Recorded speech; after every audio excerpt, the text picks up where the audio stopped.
Nós vamos então hoje falar sobre medo. Eu queria te convidar nesse momento a abrir os seus ouvidos. Porque a Bíblia fala aquele que tem ouvidos ouça. Porque a nossa mente devaga. A nossa mente quer nos levar a outros lugares.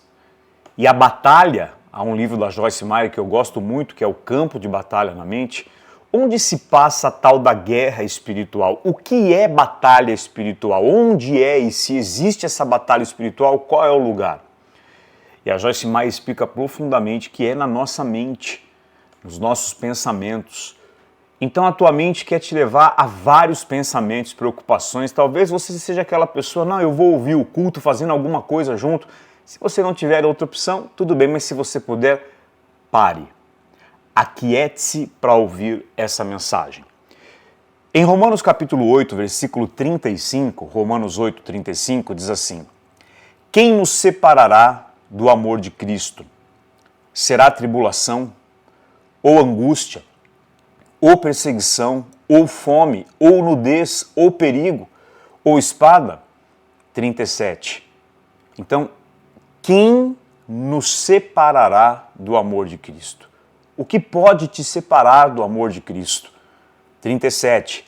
Em todas essas coisas, porém, somos mais que vencedores por aquele que nos amou.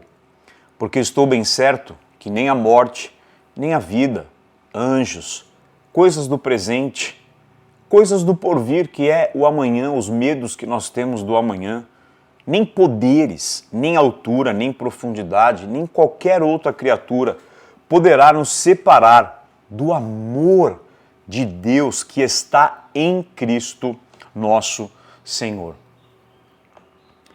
Sabe, um filho, um menininho, eu tenho um menino de 8 anos, uma criança, seja ela de 5, 6, 7, 8 anos, que está com o pai, ele não teme. Você já parou para pensar, já percebeu que quando uma criança está com o pai, ou se ela sente qualquer medo, ela corre para o pai? Se ela sonha de madrugada, ela corre para o pai e para a mãe, no quarto do pai e da mãe. Se ele passa numa rua que tem um cachorro, ou que tem qualquer bicho, ou qualquer monstro que ele pense, se ele está com o pai, ele não tem medo. Uma criança que está com o pai, e Deus é o nosso pai, ela não sente medo porque ela tem segurança. Uma das coisas que eu percebo, ainda nos dias de hoje, é que mesmo sendo cristãos ou evangélicos, ou aqueles que creem em Cristo, não sei qual a tua religião, eu percebo que muitas pessoas ainda têm medo de Deus. Só que Jesus, ele veio para sofrer em nosso lugar. Jesus veio para sofrer a nossa punição. Nós não precisamos mais ter medo de nada. Principalmente medo de Deus. Jesus se colocou no nosso lugar para sempre. Depois de Jesus, não tem mais por que você ter medo de Deus. Em Romanos 8,15, a Bíblia diz que nós não recebemos o espírito de escravidão, mas nós recebemos um espírito de filiação, por intermédio do qual nós clamamos Abba, Pai. O que Paulo está dizendo aqui em Romanos 8,15? Ele está falando, você não é mais escravo, você não precisa ter mais medo, você não está mais preso. Mas agora, através do Espírito Santo que habita em você e que nada pode te separar ou tirar o Espírito Santo da tua vida, quando você está em Cristo, através desse Espírito você pode dizer Abba Pai, que é paizinho, paizinho íntimo. É quando a Bíblia fala Abba Pai, eu te convido agora a falar Abba Pai. Abba Pai, cuida de mim. Abba Pai, me ajuda. Abba Pai, me fortalece. Você está dizendo o quê, paizinho? Me ajuda, eu confio em você. Cuida de mim. O meu amanhã está nas tuas mãos. Então, após Jesus, não há mais espaço para nós termos medo. Medo porque você pecou, medo porque você falhou. Você pode ter medo de muitas coisas, Mesmo que você esteja aos seus olhos ou aos olhos de uma religião ou dos religiosos totalmente errado no pecado, você não precisa mais ter medo de Deus. Após Jesus não há mais espaço para nós termos medo de Deus, porque toda a ira, tudo aquilo que havia de mal contra o pecado, Deus, ele cumpriu no corpo de Jesus. Então, após a cruz, nós temos acesso à graça. E eu tenho percebido, para pensar comigo na tua vida, se muitas atitudes que você toma, se não é assim. Se você não tem tomado atitudes por medo de Deus. Eu percebo na minha própria vida quantas vezes as coisas que eu fiz ou às vezes faço é porque de alguma maneira eu tenho medo de Deus. Já parou para pensar nisso? Como que muitos cristãos, pessoas que amam Jesus, mas o que eles fazem, se você entrega a generosidade, uma oferta, muitas vezes é por medo, por aquilo que te falaram.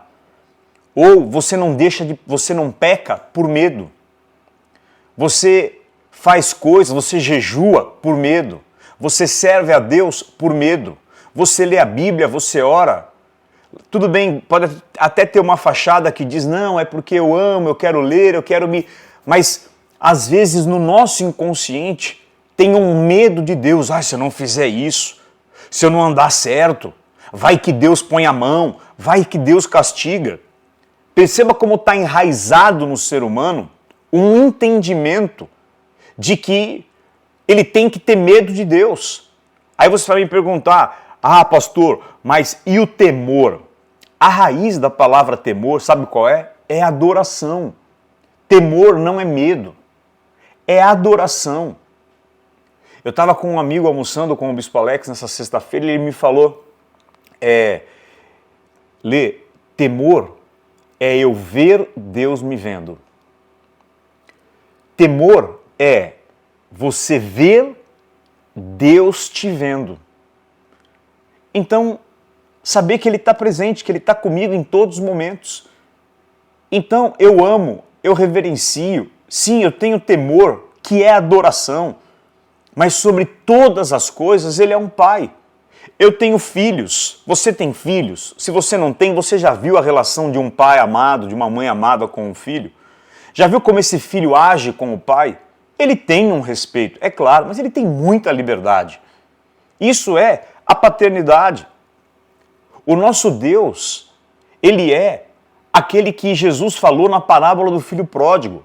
O pai, que o filho, mesmo em vida, matou o velho lá, falou, pai, não vou esperar a tua morte não, já me dá a herança. E ele destrói a herança, a parte dele da herança. Se acaba.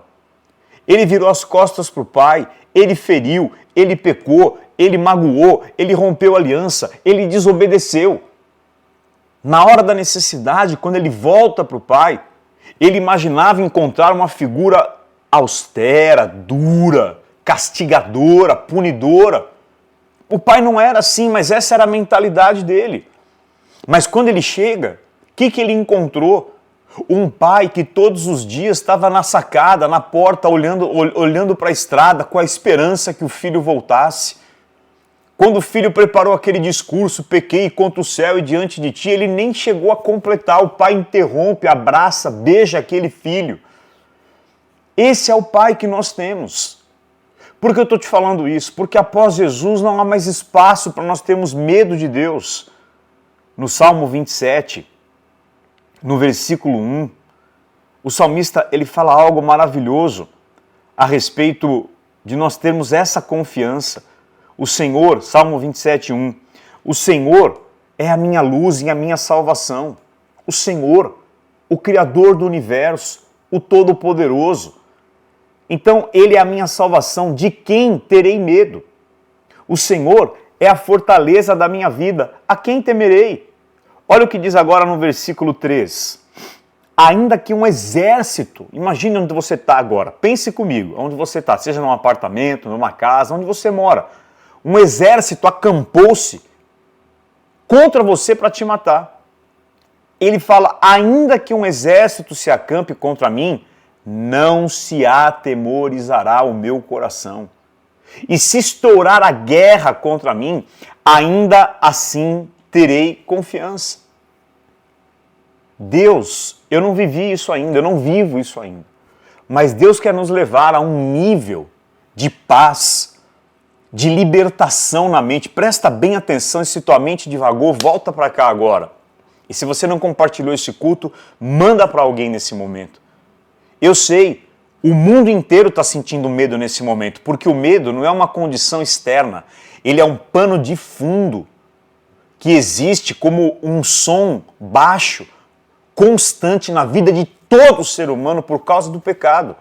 Então o medo, você não tem que perguntar se alguém tem medo ou não, você tem que perguntar assim, você está com muito ou com pouco medo, mas até os mais poderosos da terra sentem isso.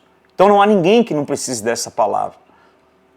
Então Deus quer nos levar a um nível de paz, de confiança nele, que venha um meteoro, e aquele que não tem medo, ele está parado.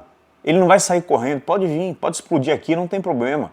Eu sei para onde eu vou, eu sei quem eu sou. Ele não tem medo da morte, ele não tem medo de doenças, ele não tem medo de lhe faltar alguma coisa financeiramente, ele não tem medo do sofrimento porque ele confia num Pai. Ele não tem medo de nada, ele não tem medo de nada, ele não tem medo de sofrer. Aí você vai me perguntar, mas você vive assim? Não. O meu objetivo é chegar, por isso que eu falei hoje que eu estou pregando para mim.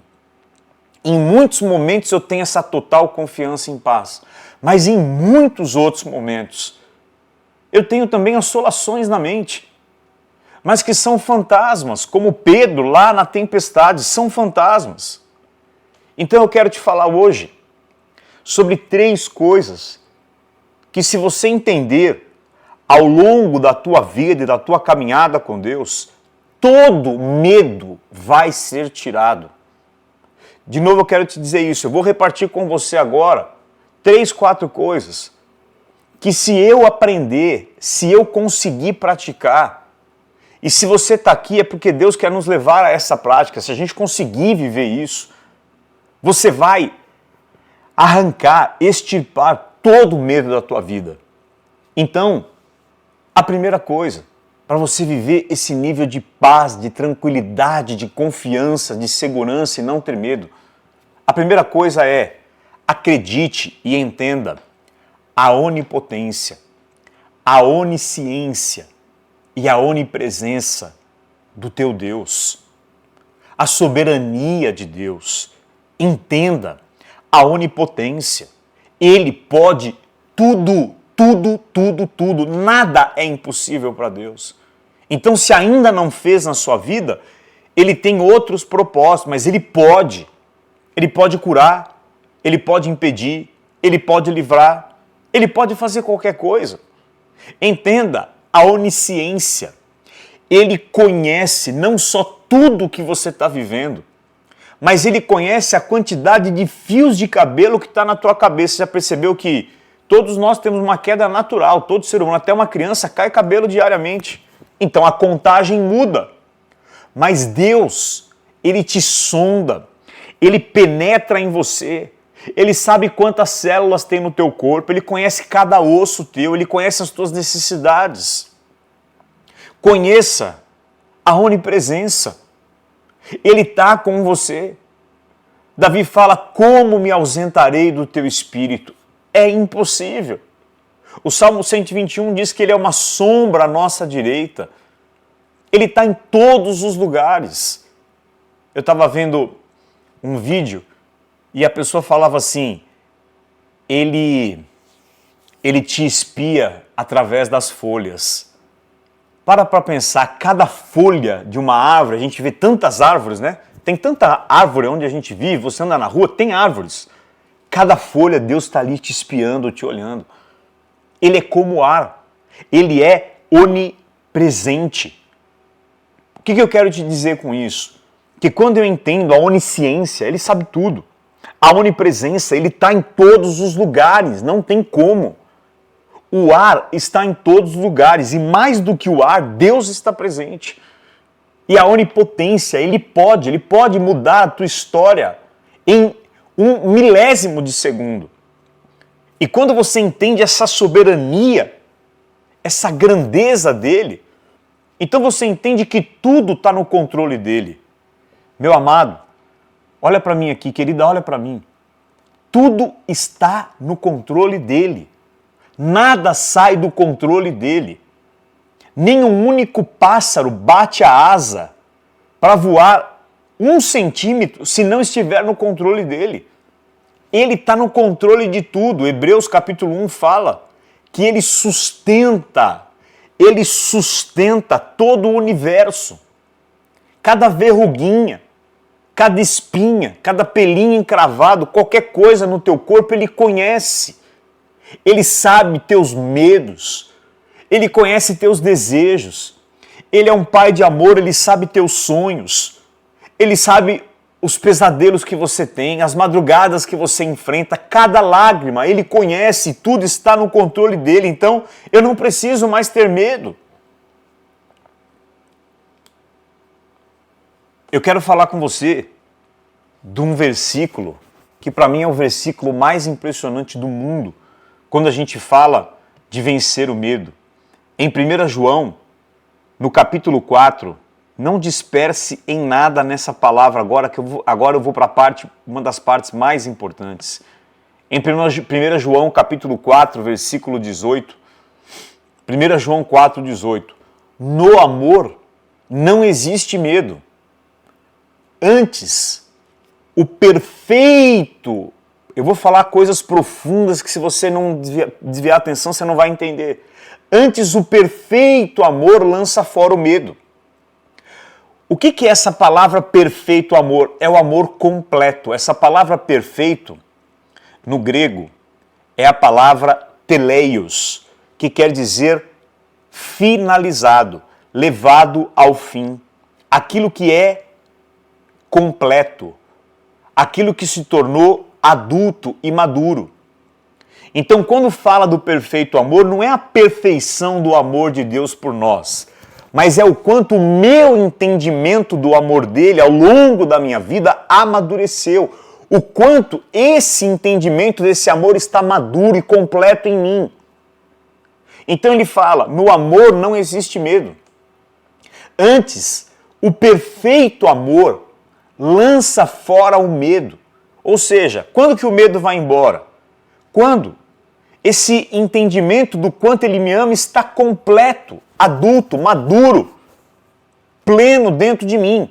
Ora, o medo produz tormento. Logo, aquele que tem medo não é aperfeiçoado no amor. De novo, a palavra, o perfeito amor lança fora o medo. E aquele que teme não é aperfeiçoado. Perfeito e aperfeiçoado. É a mesma raiz, é a raiz da mesma palavra no grego. Então, se eu tenho medo, se você me perguntar, Leandro, você tem medo? Muito ainda. Não deveria ter. Ou deveria, não sei, mas eu sinto. E o que isso me mostra? Apesar de que muito eu já amadureci, mas tenho medo. O que isso me mostra? Se eu tenho medo, ora, aquele que teme não é aperfeiçoado no amor, significa que não está completo ainda o entendimento desse amor. Porque se você entender, se você tiver, e a palavra aqui, teleio, é adulto, maduro. Se você entender, se estiver completo, amadurecido no teu entendimento o quanto ele te ama, você não tem mais medo. Olha o que é isso aqui. Ora, aquele que teme não é aperfeiçoado no amor. É assim, levado até o fim. É que falta ainda algo, o que ainda está faltando a fim de tornar-se algo completo. Então por que você tem medo? Porque ainda algo está faltando para você compreender completamente, maduramente, adultamente o amor de Deus. Então, o antídoto contra o medo é o amor. Dizem que é a fé. Não, a fé não é o antídoto contra o medo. O oposto da fé são obras, é o fazer. Mas o antídoto que vence o medo é o amor. Mas não é só o amor, é a maturidade do meu entendimento, e cada dia eu creio que o que Deus está fazendo, com os sinais, com tudo que Ele vai te fazendo na tua vida, é você cada vez mais amadurecer no entendimento desse amor. Tem uma outra versão desse mesmo versículo que diz assim: no amor não existe medo. Seu perfeito amor por nós afasta todo medo. Se estamos com medo, é porque tememos o seu castigo. Quando você tem medo ainda, é porque lá no teu inconsciente, de alguma maneira, você acha que as coisas vão ficar mal, que você vai pagar por algo, que Deus vai te castigar, ou que você merece de alguma maneira ser castigado, ou que você tem uma incerteza muito grande, que você teme que uma punição, algo, a vida te traga algo difícil. Então, se estamos com medo, é porque tememos o seu castigo. E isso mostra que não estamos completamente convencidos de que Ele realmente nos ama. Olha que interpretação, que versão bíblica de 1 João 4,18 tremenda. Se estamos com medo, é porque tememos seu castigo. E isso mostra que não estamos completamente convencidos que Ele realmente nos ama. Eu vou falar algo para você que o Espírito Santo me falou. Então, o perfeito amor, que é o amor completo, essa palavra perfeito é adulto, maduro, um amor maduro, lança fora o medo. Lembre em 1 Coríntios 13, leia depois, 1 Coríntios 13, de 8 a 11. 1 Coríntios 13, de 8 a 11. Paulo está falando do amor. Ainda que eu falasse a língua dos homens e dos anjos, e o amor é paciente, é benigno, e não se ufana, e não se ensoberbece, o amor tudo sofre, tudo crê. De repente, no meio dessa história de amor, ele fala: quando eu era menino, pensava como menino, falava como menino. Mas quando vier aquilo que é perfeito, e essa palavra que está escrito lá em 1 Coríntios 13, quando vier aquilo que é perfeito, perfeito é a mesma raiz de 1 João 4,18. O perfeito amor lança fora o medo. Então olha o que ele está dizendo. Quando vier aquilo que é perfeito, então eu deixo de falar como menino, de pensar como menino, e agora eu me tornei homem maduro. O que é essa maturidade que Paulo está falando aqui em 1 Coríntios 13? É no entendimento do amor de Deus por nós. Se eu não sou perfeito nesse amor, eu sou menino. Eu estou cheio de medo. O menino sem o pai, ele sente, pensa medo. Mas logo me tornei adulto e desisti das coisas de menino. O adulto aqui é aquele perfeito, é a mesma teleio, é a mesma palavra no grego.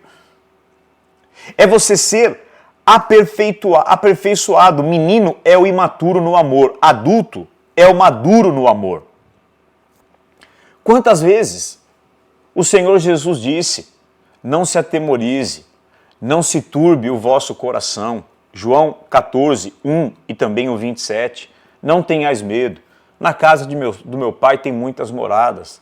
Não se turbe o teu coração, nem se atemorize. Não se turbe o teu coração, nem se atemorize. Hoje Jesus está falando para mim: Leandro, não se turbe o teu coração, nem se atemorize. Hoje Jesus está falando para você: não se turbe o teu coração, nem se atemorize. Não temas, crê somente. Não temas, crê somente. Não temas, crê somente. Dizem, eu nunca contei, mas dizem que tem escrito 365 vezes na Bíblia a palavra não se atemorize, não temas. Por quê? Uma para cada dia. Então a primeira coisa é: entenda a onipotência, a onipresença, a onisciência, a soberania dele. Entenda esse controle, tudo está nas mãos dele. A segunda coisa é exatamente o que nós acabamos de falar. Ele te ama. Deus te ama. Eu sei que Deus me ama é uma coisa. Eu estou completo nesse entendimento do amor é outra.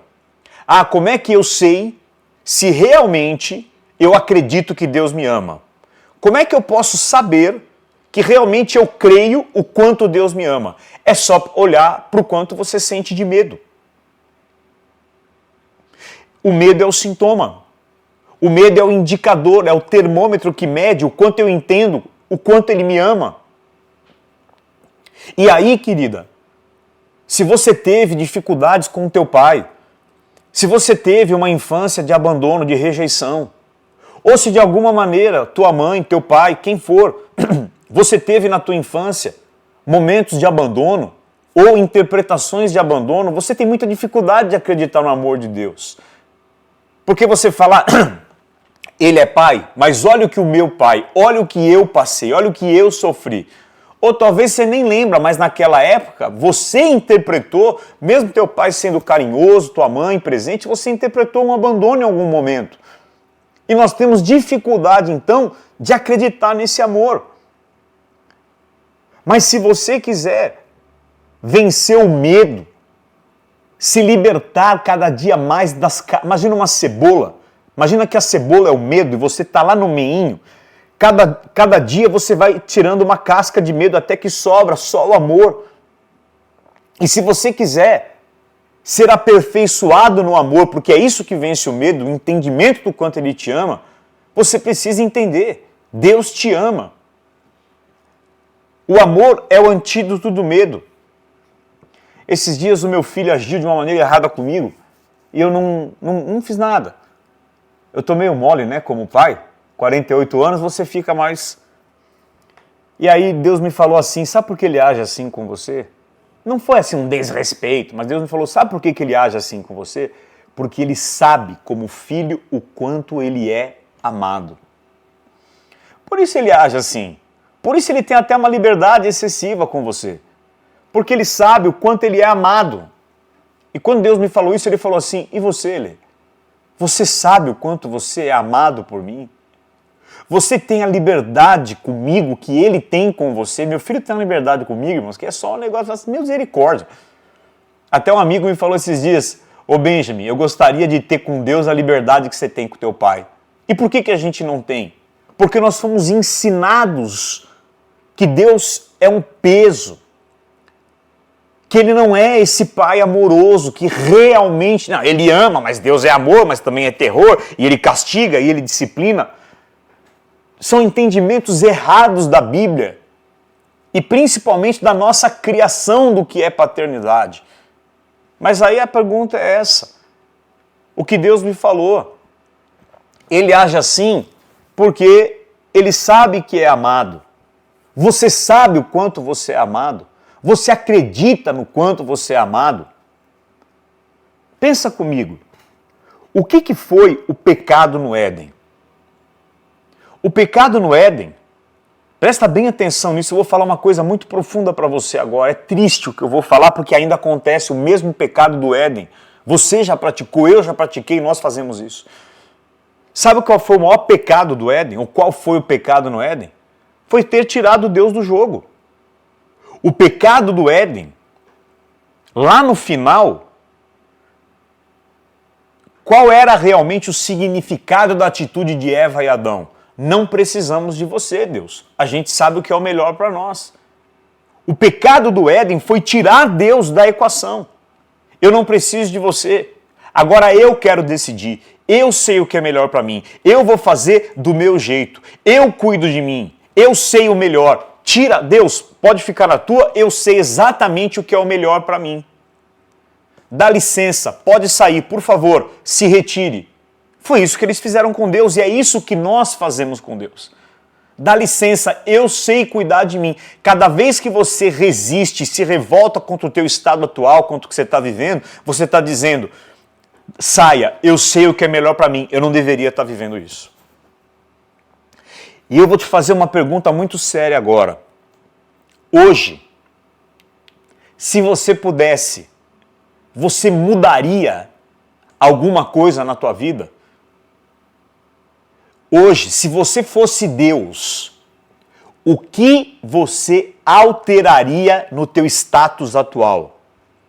E se a tua resposta for, eu alteraria tal ou tal ou tal ou tais coisas, é porque você não acredita que Deus está no controle de tudo que está acontecendo com você está debaixo de um propósito de Deus. Consequentemente, está dizendo, Deus, dá licença, eu sei o que é melhor para mim, eu não deveria estar vivendo isso. Aí você cria uma resistência contra a tua situação atual, e essa resistência gera negatividade, e essa resistência gera sofrimento.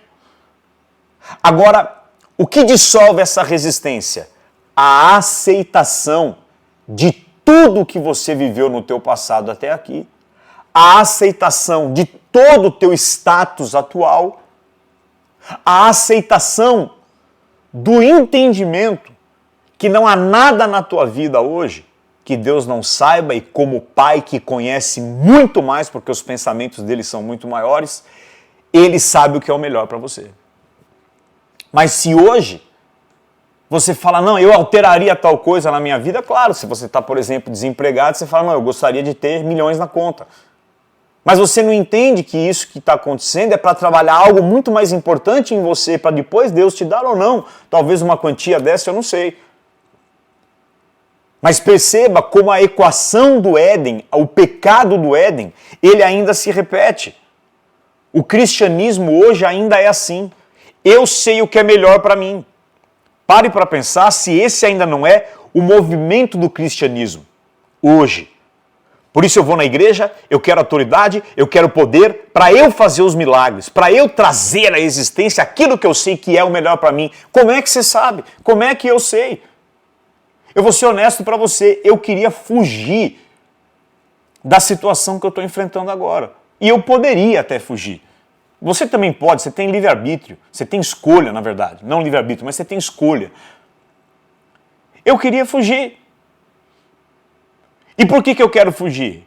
Porque eu não acredito que o que Deus está trabalhando na minha vida agora é o melhor para mim. De novo, eu estou querendo tirar Deus do jogo.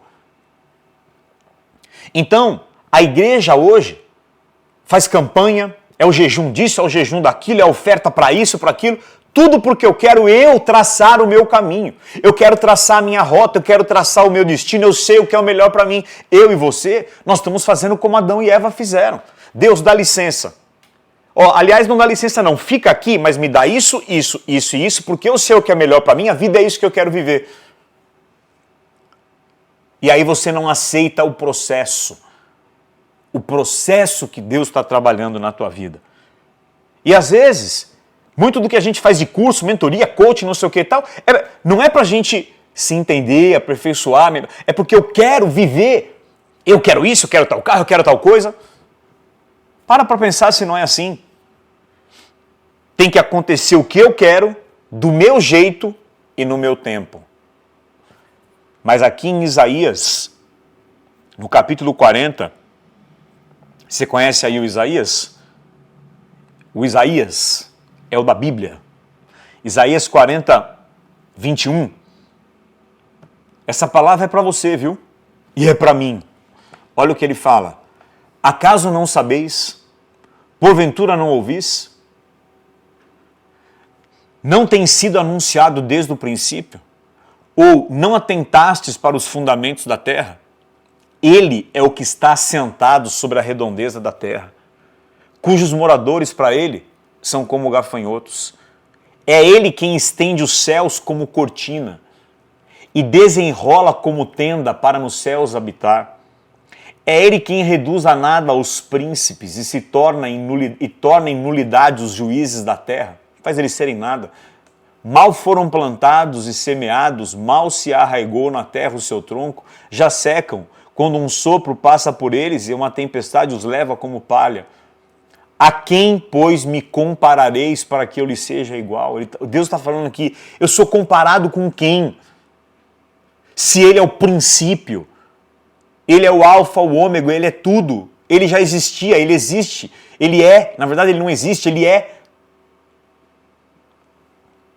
Levantai os olhos e vede. Olha para as estrelas, olha aí para o James Webb, aí o telescópio, aquilo que tem mostrado nas galáxias. Ele está falando, olha, enxerga, levantai os olhos e vede. Quem criou essas coisas? Aquele que faz sair o seu exército de estrelas, todas bem contadas, as quais ele chama pelo nome. Por ser ele grande em força e forte em poder, nenhuma só estrela vem a faltar. E porque você diz, ó Jacó, e fala a Israel, O meu caminho está encoberto diante do Senhor. Tipo assim, esse Deus que sabe todas as estrelas, que são trilhões, que sabe o nome de cada uma, não sabe o que o meu caminho está encoberto para ele. Por que dizes, ó Jacó, e falas, ó Israel, o meu caminho está encoberto ao Senhor e o meu direito passa desapercebido? O que é isso? Não, já deveria ter acontecido tal coisa, o meu direito já deveria ter... Não sabes nem ouvistes que o eterno Deus, o Criador dos fins da terra, nem se cansa, nem se fadiga, não se pode esquadrinhar o seu entendimento? Então a realidade é que, como no Éden, nós não queremos ser guiados, nós não queremos ser orientados, nós não queremos ser dependentes de Deus. Mas a verdade é que essa é a única maneira de você viver tua vida, entendendo o poder dele e esse amor. Quantas vezes nós não estamos fazendo como Adão e Eva no Éden? Eu sei o que é o melhor para mim. Mas o Salmo 23:1 diz assim: o Senhor é o meu pastor e nada me faltará. Ele cuida de mim. Ele cuida de mim. O Salmo 131, no versículo 2, diz assim: pelo contrário, fiz calar e sossegar a minha alma, sossega a minha alma, como a criança desmamada se aquieta nos braços da sua mãe. Meu Deus, como essa criança, assim é a minha alma para contigo. Pelo contrário, fiz calar e sossegar a minha alma, como uma criança desmamada se aquieta nos braços da sua mãe. Como essa criança, assim é a minha alma contigo, Senhor. Estou no teu colo. Aqui eu me aquieto. Aquietai-vos e sabei que eu sou Deus. Aqui eu me achego, Senhor. Aqui eu descanso, Senhor. Para de lutar. No Salmo 46:10, a palavra aquietai-vos é desista de lutar. Solta tudo, descansa, não se preocupe. Estira a mão de tudo e sabereis que eu sou Deus. Então, pensa comigo, se como foi no Éden, você não está fazendo isso, excluindo Deus. Quando você já parou para pensar que a gente quer mudar um monte de coisa na nossa vida, você não é Deus, para de querer brincar de Deus. Aceita que Ele está no controle, Ele é o amor, se renda.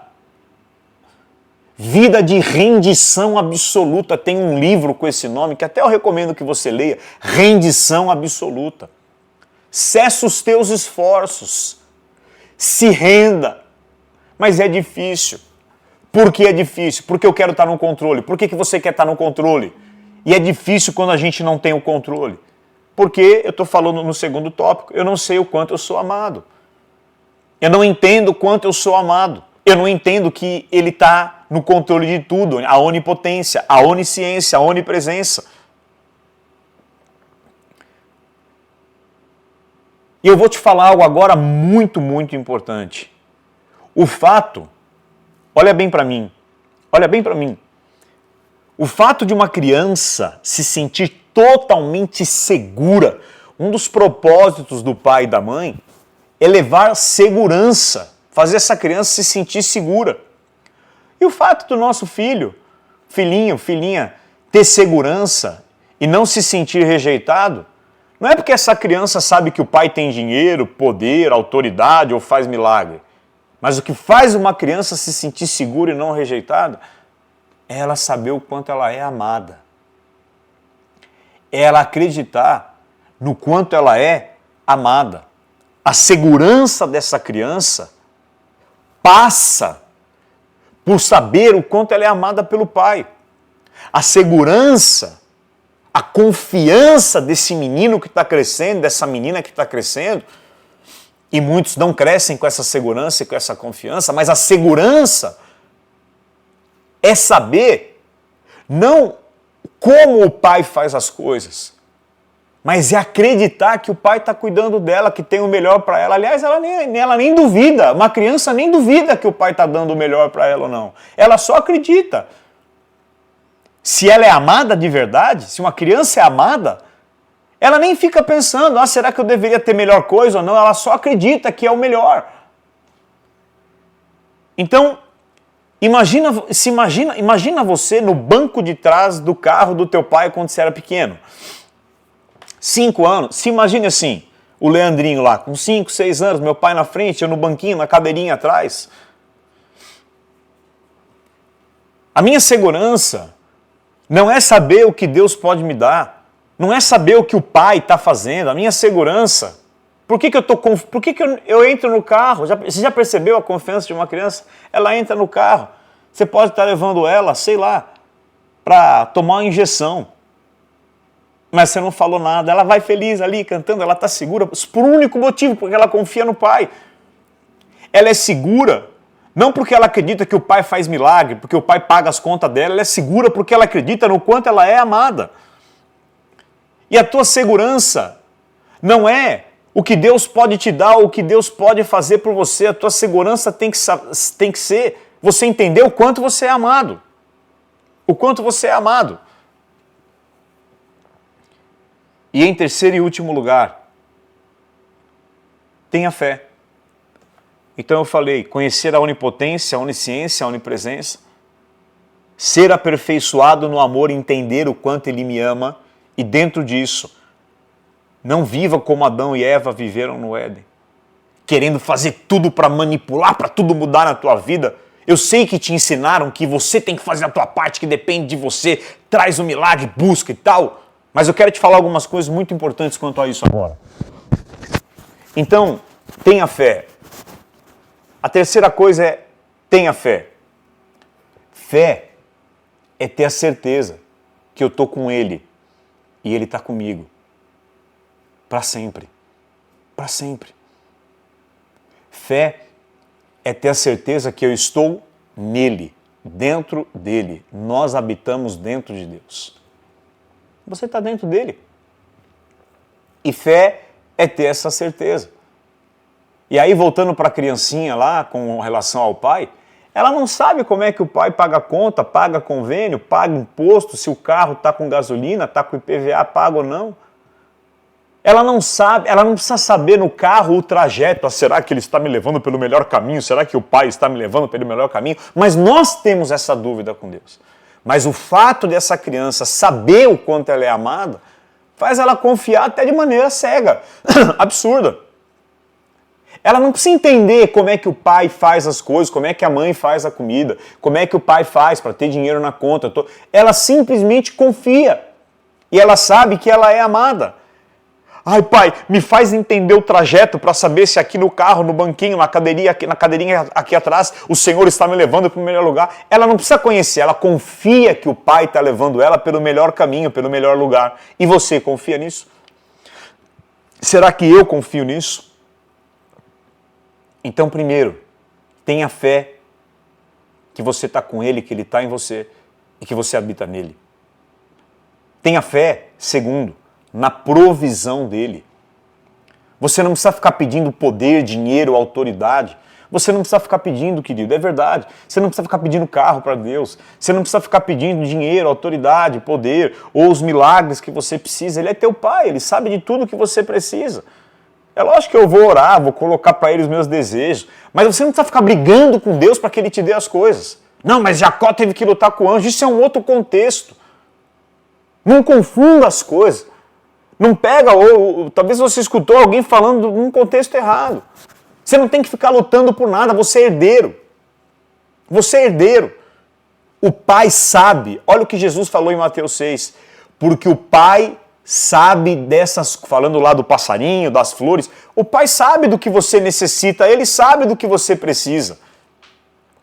Em 1 Pedro 1, já estou quase terminando, no versículo 18, eu vou ler rapidinho aqui com você. 1 Pedro, capítulo 1, versículo 18, diz assim, sabendo que não foi mediante coisas corruptíveis como prata ou ouro, não foi mediante coisas corruptíveis como prata ou ouro, que fostes resgatados do vosso fútil procedimento que vossos pais vos legaram. Mas, presta atenção nisso, mas pelo precioso sangue de Jesus, como de cordeiro sem defeito. Então ele está falando aqui, o que te libertou? Não é coisas corruptíveis como prata e ouro, que todo mundo quer prata e ouro, pensa nisso. Mas você foi liberto pelo precioso sangue de Jesus. O sangue do Filho de Deus. Você não foi comprado por ouro nem prata. Se você foi comprado pelo precioso sangue de Jesus, então, será que Ele não vai te dar o pão? Será que Ele não vai te dar o leite? Será que Ele não vai prover o recurso para você pagar os documentos do seu carro? Será que Ele não vai te levar ao médico na hora certa, ao exame? Será que o teu amanhã Ele vai te abandonar e te soltar? Será que Deus te trouxe até aqui para te jogar agora num abismo e deixar você se explodir? Não, mas a gente sabe disso, mas por que a gente não tem essa paz? Justamente porque nós não somos perfeitos no amor. E a falta desse entendimento do quanto nós somos amados é o que está gerando o medo. Então eu falei, tenha fé que você está com Ele, tenha fé na provisão. Terceiro, tenha fé no cuidado dEle. Olha para mim, tenha fé no cuidado dEle. Você está preocupado o quê? Com o dólar? Com o presidente do Brasil? Com a economia? Com o tempo? Com a sua idade? Deus está cuidando de você. Você está assolado pela economia? Você está assolado por isso, por aquilo? Tenha fé no cuidado. Aquele que não poupou nem mesmo o seu próprio filho, como não te dará também todas as outras coisas? Por que Ele vai te abandonar se Ele deu o sangue dele por você? E por último, tenha fé no amanhã. Ah, será que vai dar certo? Tenha fé no amanhã, no sentido de que Deus já está lá. A tua vida é como um filme, sabe um filme que você põe no Netflix, quando começa a assistir, já está completo, né? Deus vê a tua vida por completo. Só que você está vivendo cada cena. E o teu amanhã já está determinado. Haverá bom futuro. Eu sei os pensamentos que eu tenho para você. Pensamentos de bem e não de mal. Então, tenha fé no amanhã. Você não precisa ficar pedindo 1000 coisas, a mesma coisa para Deus. Ele sabe. Ah, mas como é que vai ser o meu amanhã? Será que vai dar certo? Vai. Por que vai dar certo? Porque Filipenses 1,6. Como é que vai ser amanhã? Aquele que começou a boa obra é fiel para aperfeiçoá-la. Sabe o que é? Filipenses capítulo 1, versículo 6. Deixa eu ver se eu não vou falar besteira aqui. Filipenses 1, 6. Aquele que começou a boa obra em vós, há de completá-la. Olha só, essa palavra completar é a palavra lá do amor perfeito, amor completo. Amém? Vamos orar, queridos. Feche os seus olhos agora, por favor. Acredite nessa palavra. Você está com o Pai. Imagina uma criança numa noite escura. A primeira coisa que ela faz está andando na rua, ela te dá a mão. Ela está com o Pai, ela tem segurança. Por que eu não tenho essa segurança então? Porque eu não entendo que Ele está comigo. Agora, se a criança tivesse certeza que o pai quer arrebentar com ela, ela não ia correr para o pai. E o problema é que inconscientemente você tem uma certeza que Deus não é tão amor assim. Não é tão pai assim. Feche os seus olhos. Deixa o Espírito Santo lavar teu coração nessa palavra. Não é mais necessário ter medo de Deus após Jesus. Ah, eu pequei, eu errei, o que eu fiz, como é que vai ser, o que Deus vai fazer? Após Jesus, acabou. Acabou, Ele é o pai do filho pródigo.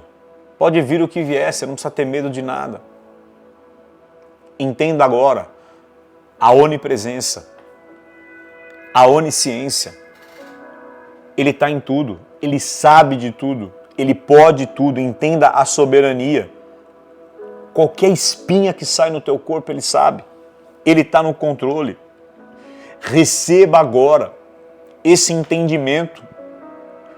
O meu desejo, a minha oração agora é que para cada momento da tua vida você seja aperfeiçoado nesse amor, esse amor seja completo. Eu preciso disso. Por favor, Espírito Santo. Põe a mão na tua cabeça, em nome de Jesus. Coloque em mim, Senhor, essa palavra que no amor não existe medo, mas o amor completo, levado ao fim, maduro, lança fora o medo.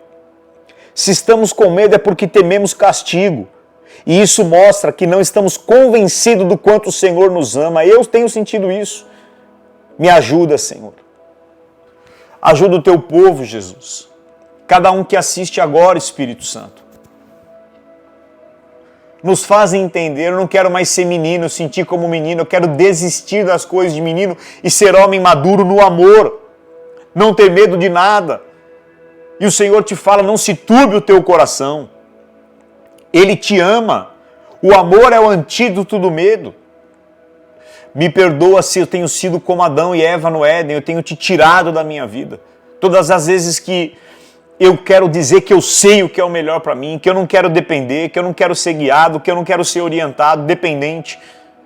Eu me rendo a ti, Senhor. Eu quero ser como essa criança que se sente amada. O que faz eu me sentir amado não é saber que o Pai paga as minhas contas ou o poder que Ele tem, o que Ele faz milagre. O que faz eu me sentir seguro, sem medo, é saber o quanto o Senhor nos ama. Dá um batismo de amor nessa semana. Manifesta o teu carinho, Pai.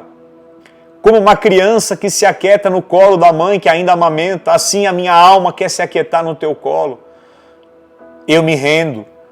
Aquietai-vos e sabei que eu sou Deus. Eu solto todos os detalhes. Eu solto tudo aquilo que eu quero ter controle, tudo que eu resisto, passado ou futuro ou presente, nós soltamos agora. E nós aceitamos. Aceitamos o nosso agora.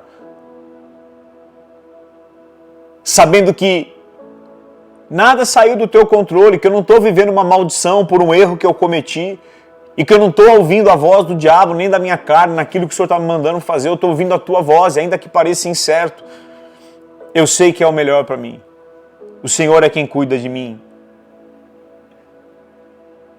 Ajuda a nossa fé. Eu não preciso entender o trajeto do carro, eu não preciso entender o percurso, nem como o Senhor põe gasolina, nem como o Senhor cuida do motor. Eu só preciso confiar que no trajeto da minha vida eu estou no banco de trás e é o Senhor quem está conduzindo. Nós estamos dentro de você, Jesus.